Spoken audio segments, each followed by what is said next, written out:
this video, we are gonna get some archetype messages as well as boss girl.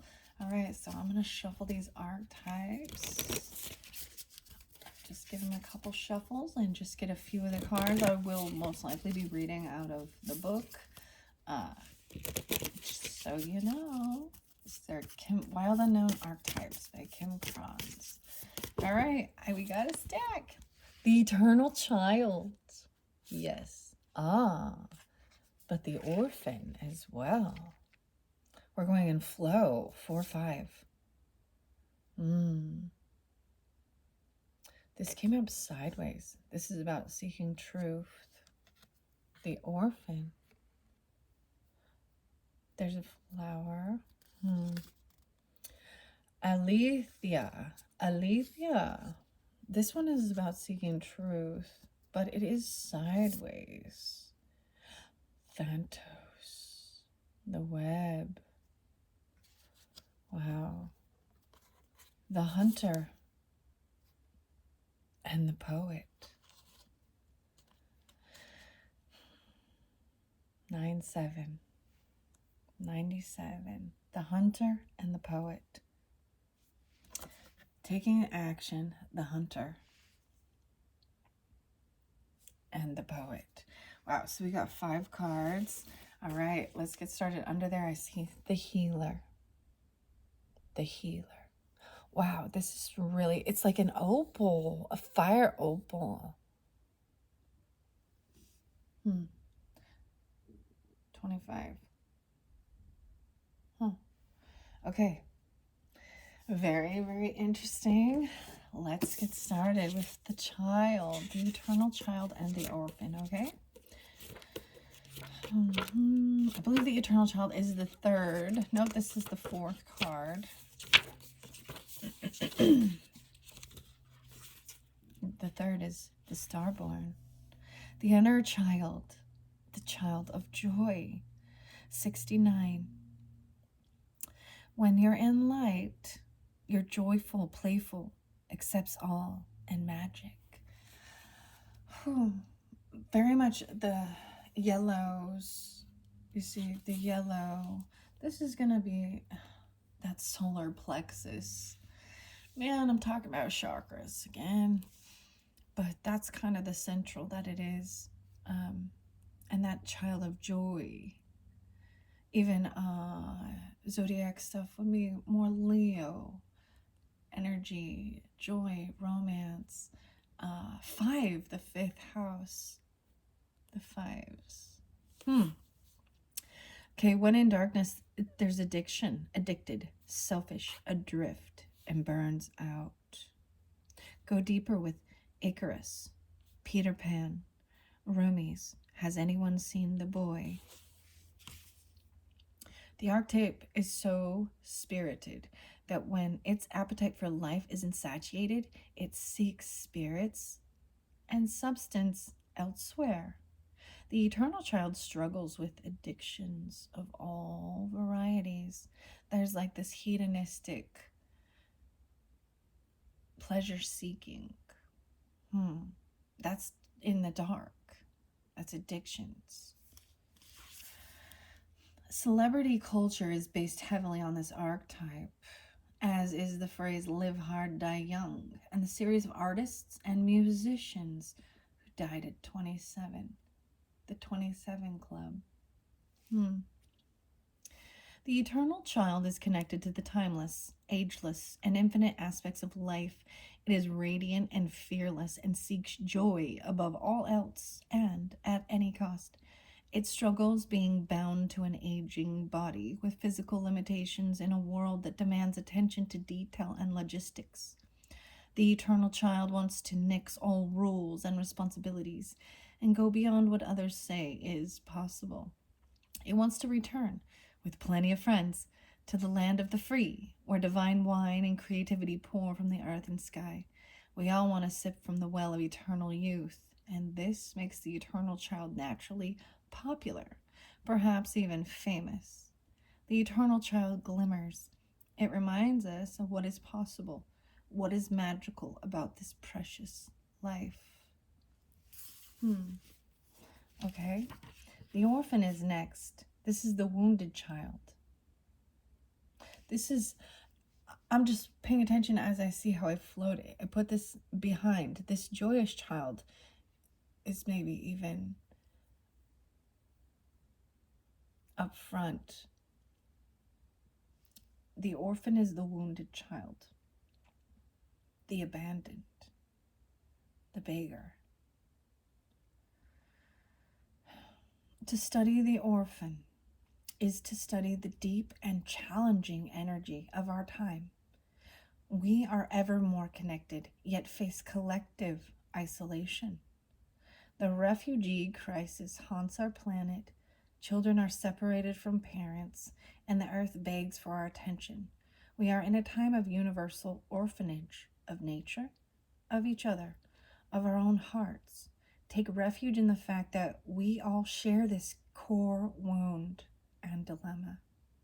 It is normal to fear this card, as it haunts the caverns of the soul. When it appears, take time, real time, to be in the presence of the feelings this card stirs in you. Let it humble you. What are you starving for? What is the deepest gift you could imagine giving to others?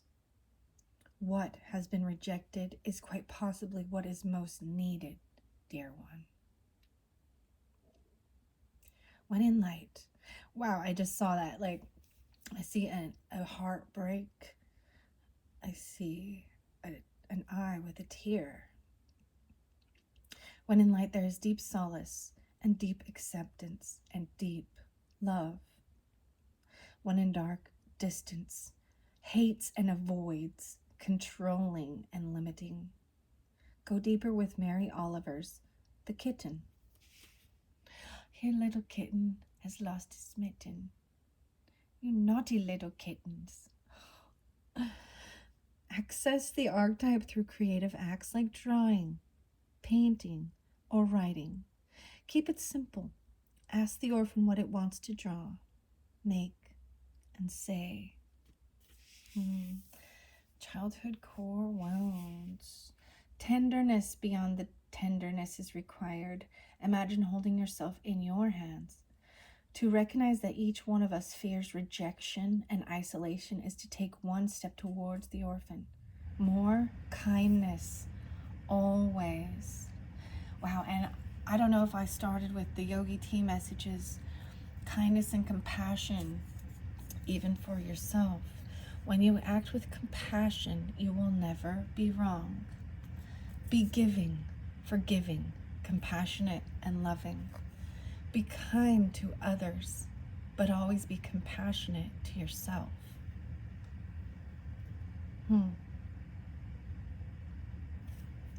Well, now we're going to go to the truth. Now, with it being sideways, actually, maybe I have no, because I would say this one is topsy-turvy, isn't it? It's weird how both of these are actually very black and white. Seeing things in black and white. It even reminds me of the song Ladderless, Sideways, right? When you're first born, it's black and white, all you see.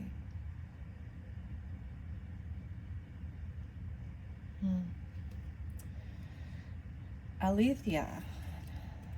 Aletheia is truth. When in light, there's clarity, a revelation and disclosure. When in dark, there is distortions, gaslighting, and excuses. This might even be, not seeing things clearly, making excuses for your behavior because of your childhood woundings and that it is everyone else's fault. So there's so many concepts. There could be, if there is darkness with this, there is hatred, there is addiction, there is deception, gaslighting, almost narcissistic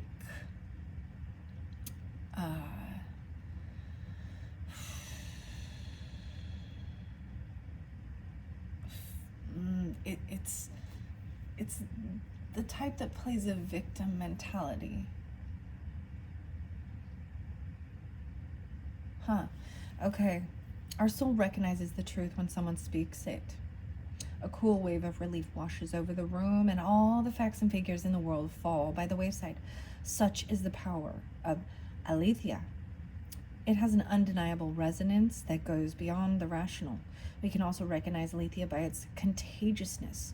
When we hear someone speak the truth, we see the truth within ourselves and are more likely to tell our own story. The Aletheia card requires us to step toward an act of truth. This might look like a conversation, a gesture, a poetic act, or a ritual that honors the unveiling of what's been concealed. Reclaiming your own truth is a way to reclaim your vital energy, health, and sense of belonging in the world. Truth has its own wings. Set it free.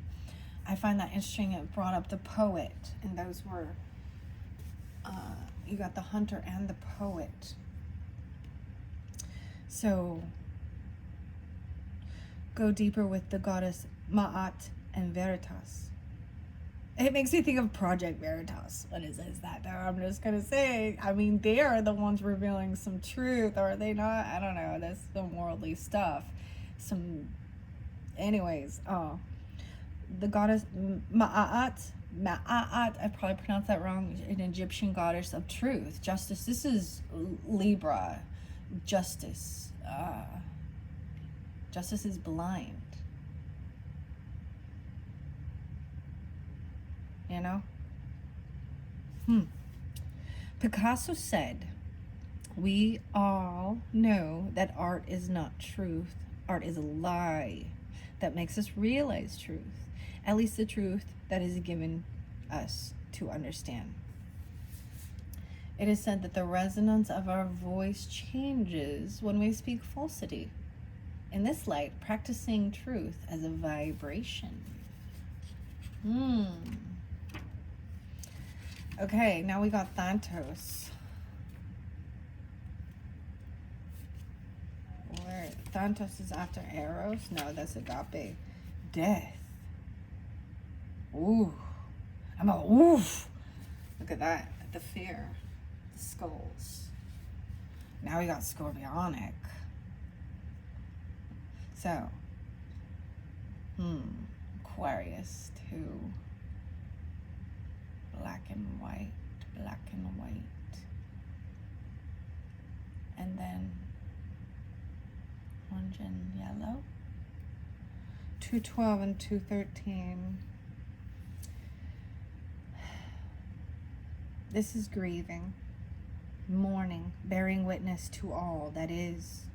When in dark there is fear or insensitivity to old age, illness, the dying.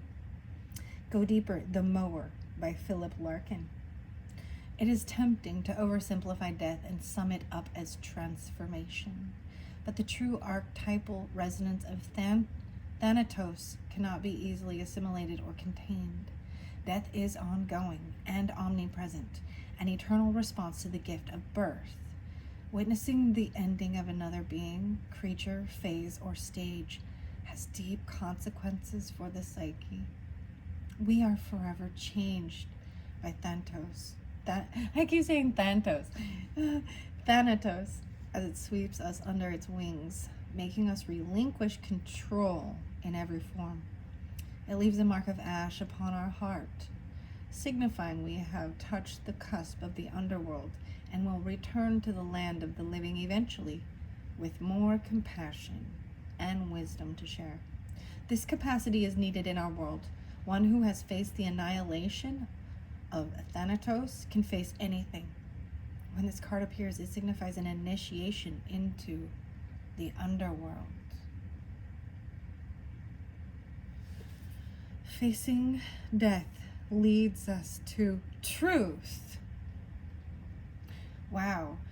So it's these go in flow. These two are in flow, in line. These two are in flow, in line. But facing this, that's something you can't. So this is why I see this is scorpionic with this as well, because these are things you cannot escape. Sex, death, birth, taboo issues, the occult, Taxes. Eighth house stuff here. 7-8, we're moving through. It's really fascinating flow.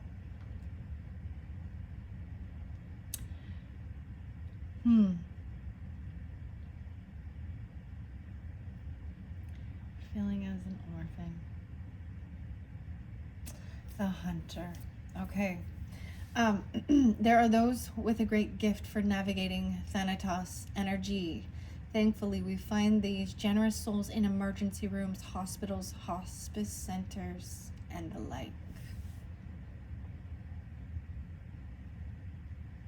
Yeah. You know how that, even when someone is on that brink, that deathbed, they reveal things that they might have kept to themselves. I know I was with my mother during her end on the earthly plane, and she revealed quite a few things. She talked to me about a high school sweetheart who she still cared for and never spoke to. She wanted him at her funeral. I mean, and I was like, all right, this is not happening. Anyways, but she told me where things were put, different gifts she had bought for me, my sister, my daughters. Anyways, I'm just saying there's something. So people that are with people in their, when they're facing death, they're dealing with that on a daily basis, overcoming that fear too, right? There's some amazing spiritual experiences that happen. In my mom's passing, I remember just being like, this is the most, it's bittersweet. It's the most, there was so much learning, like,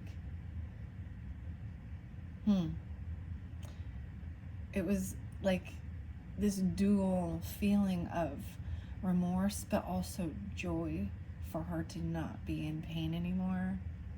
It is the weirdest emotion to feel, Okay, and if you don't, it's part of those life journey experiences. Okay, the hunter.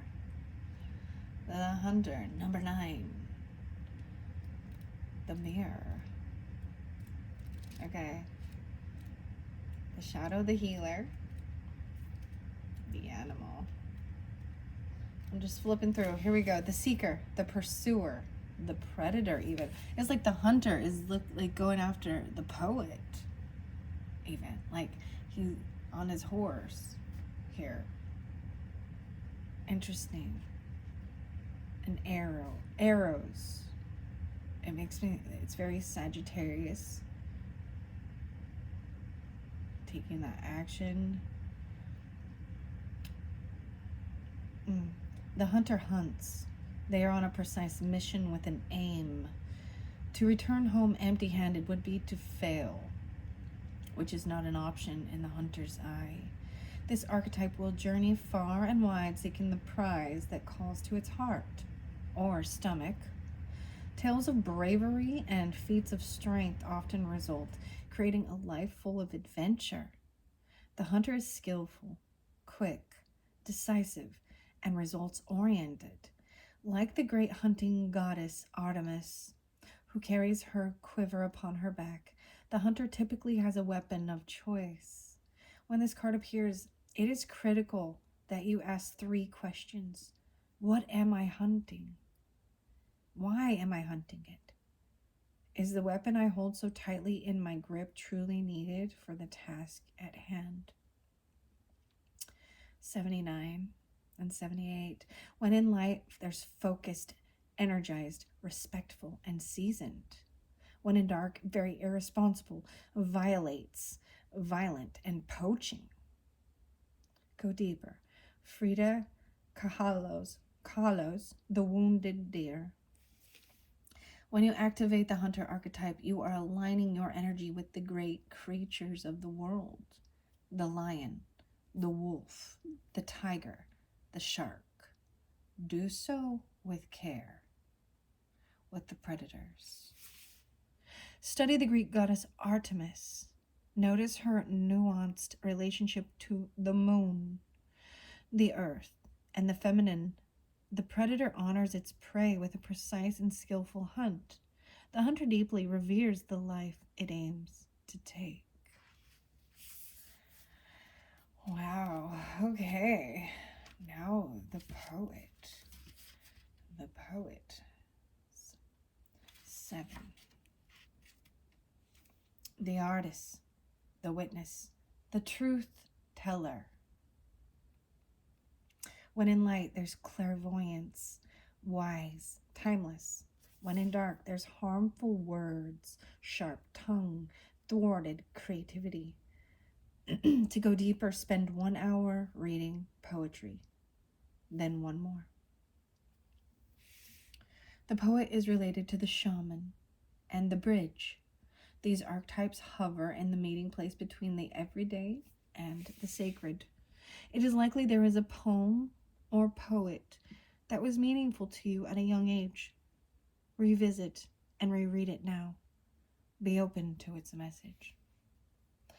The one that's popping in my head is actually Shel Silverstein, Where the Sidewalk Ends. There's also The Giving Tree. Maybe I will grab that and bring that in for another video. Very interesting. The poet's work is to feel immensely and not be afraid. They must seek out truth in the darkest corners of the world and carry it back for all of us to see. This unique capacity resides within us all, regardless of our relationship to creativity. When the poet energy is present, there is a call for deep honesty and reflection.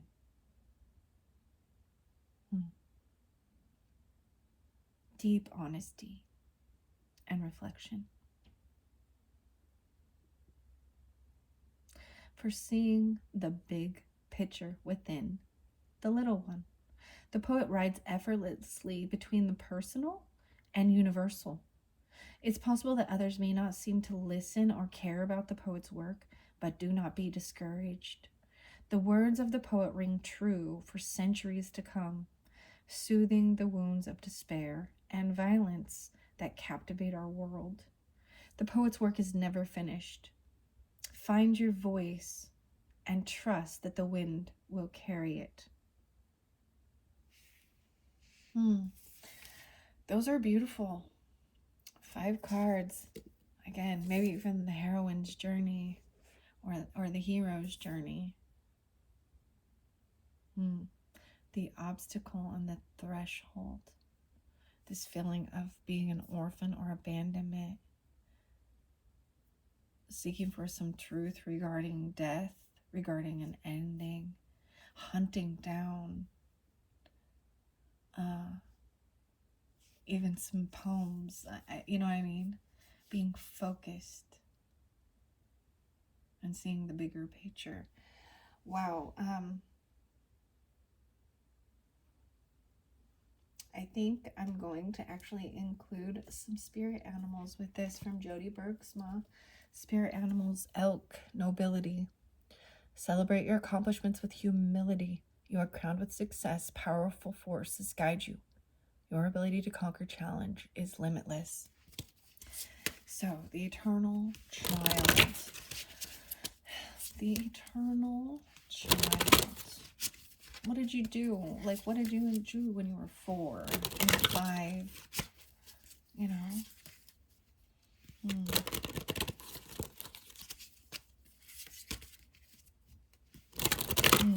Okay. Spirit animals.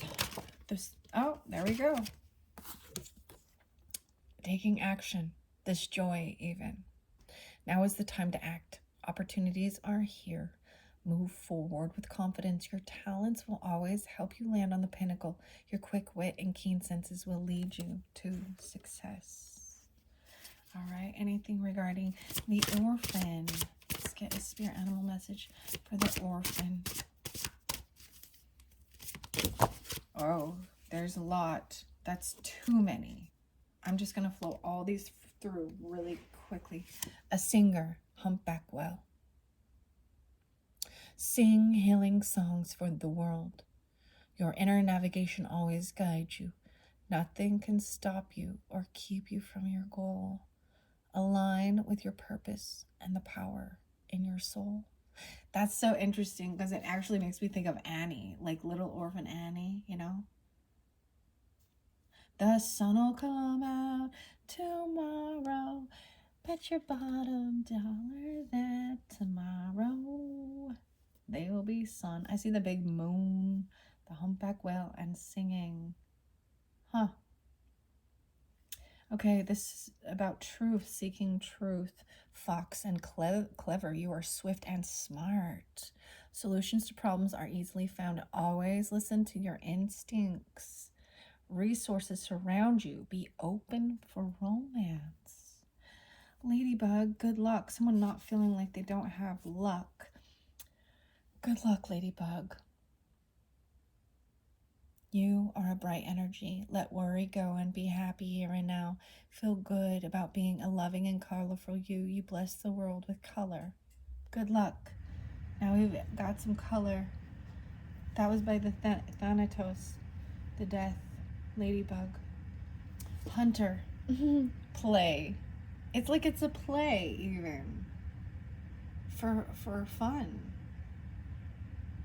Swim in the happy joy of living. Inhale confidence and exhale fear. Dive into your wisdom. Go with the flow. Dive into your wisdom. And then we've got prosperity, the poet. Frog.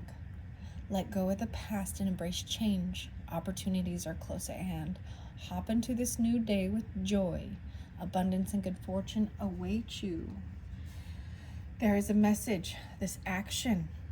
Maybe watch the one that says it's time to take action. Spirit is sending you messages. Open your greater vision to see the signs. Focus on priorities and eliminate distractions. You have a bright future. Let yourself ascend to new heights. Dear, sing and love. Dear, be gentle with yourself, orphan. You heal with the power of love. See the light in all things and acknowledge your self-worth and grace. Independence, even. You are a natural healer, Fox, and you're clever. There's truth. Your intuition is strong. You don't have to go with the crowd. Life supports you in every way. Regeneration, look, it's so much scorpionic. Normally, Ladybug, if I were to pick a sign, good luck, Ladybug, it would be Aries, I think. Because they just take flight, you know?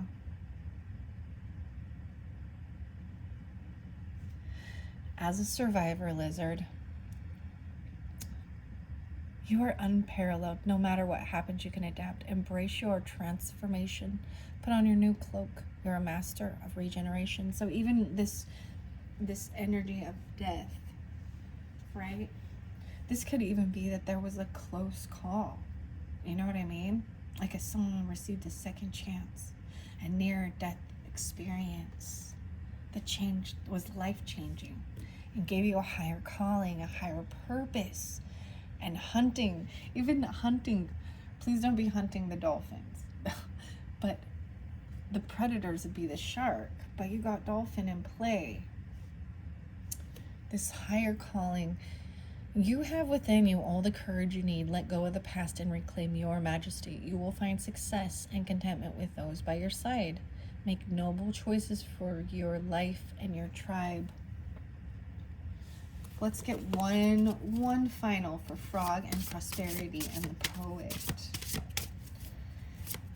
Frog, Prosperity, and the Poet. Oh, it's still got 2. Visionary, even seeing that bigger picture, rise above earthly matters, visionary, and having that freedom. I know this is odd, but normally, so Gemini, Sagittarius, Capricorn, Pisces, 5 and 3. Yeah. Rise above earthly matters, glide through life with grace. You are able to see the right path, stand tall in your self-worth, and love with a big heart. And freedom. Your heart is pure and free. A greater purpose calls you. You have unlimited reserves of stamina and strength. You follow the winds of change and accomplish your dreams. Wow. Huh. Very, very beautiful. Under there, I see even a pathfinder wolf. Release your past and start a new journey. Start anew. Wow, okay, that was fascinating. 31 minutes already, so I am going to end it. Thank you all so much. Bye-bye.